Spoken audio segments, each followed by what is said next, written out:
Hi everyone, Russell here again. So today we will be putting the Honda Talon on the dyno to get you those real numbers. So keep in mind the Honda Talon naturally aspirated from the factory is approximately 90 wheel horsepower.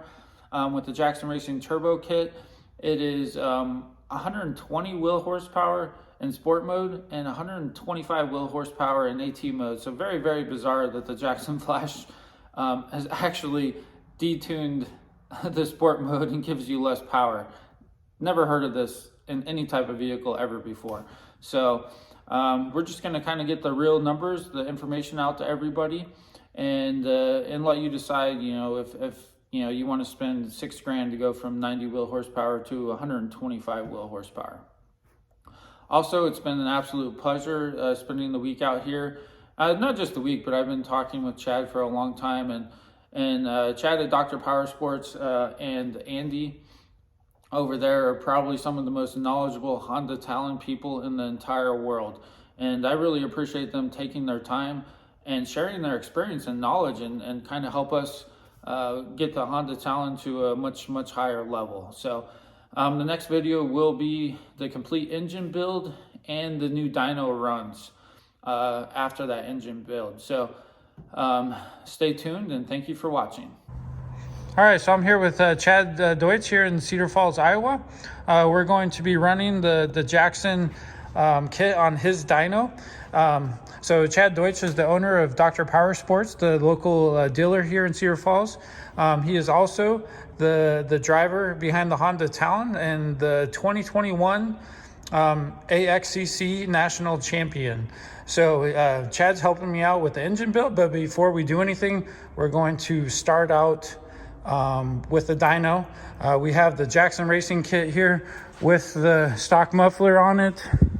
We do have a brand new Jackson Racing header on it. And so can you explain to us kind of about your dyno here and what we're going to be doing, Chad? Yeah, so basically what we're going to do is we're going to put in all the calibration, correction factors and stuff so that the dyno reads as accurately as possible. One nice thing about this dyno is it's produced by a guy named Mark Dobeck, and he calls his dynos Axis Dynos. Some people may know him by Dobeck Performance. Some of the old school guys would know him as Mark Dyno Mark Dobeck from DynoJet. He was like the originator of that company before he sold it out. Mark is a super intelligent man, probably one of the most intelligent people on making dynamometers and things like that, and anybody else around. His dyno is actually built for a UTV. It's the only dyno that I know of that you could actually clutch a CVT type, belt driven Polaris, Can-Am, those types of cars that don't have gears and run on belts. You can actually clutch one of those on this dyno and get really accurate results. Speaking of accurate results, it will also capture horsepower, peak horsepower, accurately, as long as you enter all the calibration information for like weather data and stuff like that on the day and time that you're doing it. Excuse me. So what we're going to do here today is we're going to get basically an all stock Jackson setup with the factory muffler and everything on it. I'm putting in all the calibration numbers now. We're going to do multiple back-to-back runs, and the reason that we do that is I like to call it a hero run. So the first run of the day on any car that's already tuned and all that stuff is usually the hero run. It will be the run that makes the most horsepower and things like that because the engine's not heat soaked. None of the drivetrain's heat soaked. So the reason we do back-to-back runs is we get the car in like a constant condition, like what you would see out on the trail. And we're looking for that horsepower number or consistent runs, back to back within a horsepower or two. Then we know we've properly captured the actual peak horsepower. Peak horsepower is something that guys get hung up on dynos, but I can tell you right now that I can manipulate this dyno to give me the peak horsepower number that I want. Everybody can manipulate their dyno to do the same thing. So what really matters is that the guy is putting in the accurate information from right now when we're going to do the run. They're checking that information, say every hour if they're doing continuous runs on the dyno. I use the NOAA weather site like pilots use because it's updated so frequently with very accurate information at the airport. So when we get done, when we put the car back on here with all the performance parts on it, we will do that again. We'll put all the correction factors in for that day. So even if it gets hot out or cold out, or the barometric pressure changes, or humidity, or what they call density altitude, the dyno's going to correct for that and make everything equal, like at sea level on a perfect day, perfect air day. So when we get done, it doesn't matter what we show for peak horsepower per se, because every dyno is going to maybe run a little bit differently, especially an automotive dyno. What's important is, as long as the information is in correctly, the difference. So the baseline run with the Jackson setup versus once we put our piston studs and we put the PPI tuning in with the injectors and fuel rail, all that stuff, we're going to get an accurate difference. And every dyno is capable of doing that to the number, as long as the information entered is correct for those runs. So we'll do that, and we'll report back. We'll get some interesting run numbers here today. I'm sure you're going to include them in your video, and then here by the end of the week when we get it back on the dyno, we'll include those numbers right raw off of the dyno, so you guys can judge for yourself, and there's no hocus pocus. And obviously with the car owner here, I've explained everything in detail and showed him what I'm putting in the dyno, so he'll be able to actually correct or check my work at the end of the week to make sure that I'm doing it accurately and fairly. So anyway, we're going to keep on going here, and you'll have some dyno runs here shortly. And some additional information about the Honda Talon right here. We have about 3,300 miles total engine miles, and about 2,500 of those miles are with the turbo kit. So 1,000 naturally aspirated, approximately 2,300, 23 to 2,500 miles with the turbo kit.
right, so we're gonna have Chad explain the results here from the runs.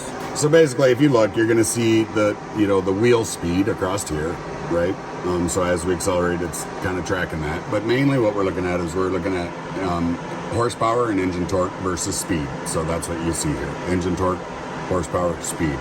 The AFR part of this, we do not have an AFR sensor in this, so the dyno just defaults at like 941 and just makes a crazy little squiggly here. So we can actually go down here and we can change this AFR to, if it was a CVT car, what we'd really like to see would be drive ratio, so that we could clutch on it.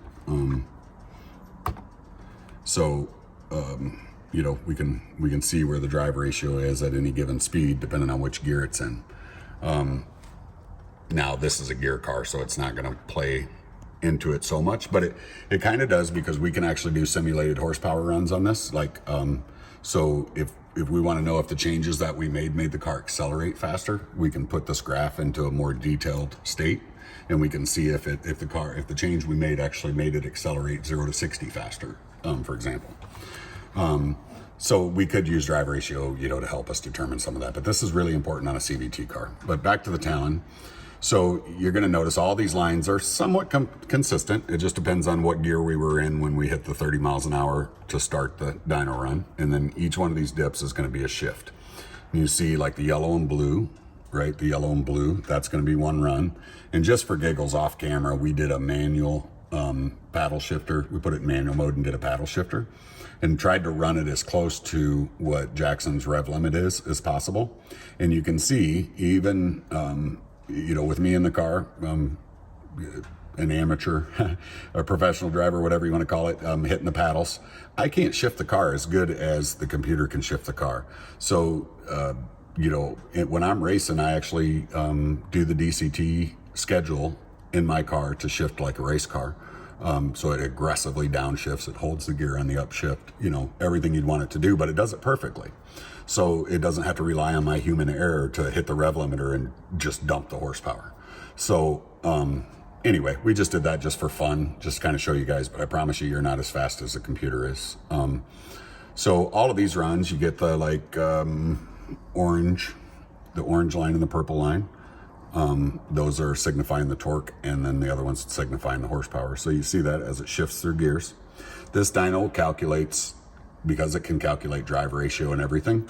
Most dynos, you would have to put a car in whatever gear is closest to a 1-to-1 ratio, so that you can capture the engine horsepower when everything is locked up 1-to-1. Problem with the Talon is that third gear is like a 0.9 something ratio, and fourth gear is like a 1.1 ratio. So when you're using an automotive dyno, if you run it in third gear, you're showing a little too much horsepower. If you run it in fourth gear, you're showing not enough horsepower. But because this one will calculate in the engines, the actual speed of the car, it's taking the drive ratios and everything in, so it's calculating peak horsepower in every gear, whether it's 1-to-1 or 9-to-1 or 1.1-to-1 gear ratio. It's still going to calculate it and plot it correctly. That's another reason why we can get pretty accurate numbers. But as you see here, the last run that we did, because I ran it up to the actual rev limiter, right? So it captured that horsepower right before it, cut out. So that gave us 125.4 horsepower. But again, horsepower is not everything, because if you look at us here, our speed and everything in our horsepower peaks are dropping way off because I hit the rev limiter and lost all the power in the motor. So lost the acceleration and lost the torque, but it still captured peak. As you notice, we were pretty consistent, 120 to 125 horse. So the hero run, the coldest run, was just like I said, right? It would be 125 horse. Mm-hmm. And then as we heat soaked the car and we ran it more and more, we pretty consistently got 122, 123 horse, with our low being 120 and our high being, again, in manual mode after it was heat soaked at 125.4, right? Correct. So anyway, like I said, we did multiple runs here. It's going to show us 3 at a time. Do you want to go over the torque as well right there? Yeah, so engine torque. We've got engine torque displayed, and this is going to be an interesting number for you guys. when after it's tuned. So right now you're seeing we're around 90 foot-pounds, which is actually really good in the side-by-side world. A CVT car is going to be kind of an infinitely geared car, right? And it's always going to be at peak RPM at full load, and it's always going to be in the right gear if it's clutched right, because the way the belt rides up and down the continuous surface. So that's kind of a continuous smooth gear. So you have to be careful with those CVT cars because they produce kind of a torque phenomenon because of the CVT and the way it works. But even an X3 with its advantages of being a CVT and kind of tricking the dyno a little bit is going to show, right around 100, 110, 120, something like that. So stay tuned to this video, and when we get back to it, if I don't mention it, just make sure you look at this number here when we run it later. These numbers everybody looks at and you'll be pretty impressed, but the unspoken number that is actually really important, especially in a gear car, is this one, and nobody speaks of it. So pay attention later. Yeah, all right, well, we got the numbers there. The torque is between 90 and 94.5, and horsepower between 120 and 125. All right, guys, so one of the things that I guess I didn't talk about here just a minute ago was, so we've got the Russell's run saved from the first one. Remember earlier in the video I called it the hero run because it's before everything is heat soaked. So this was in normal mode, letting it shift on its own. And then when we got to runs 5 and 6, we did that in sport mode just for giggles. So I'm gonna change from the first hero run because that was a little more than the rest, like I'd said it would be. And run 2 was more consistent within a horsepower or so of the rest of them after everything heat soaked. So run 6 is actually, you can kind of see over here, hero run 124.4. Then we went 123.3, 123.5, 124.3, 120.5, and 121.8. These two, the 120 and the 121, were done in sport mode. So let's look at that with it shifting on its own in sport mode. So let's look at that on the dyno. So run 2 is yellow and blue.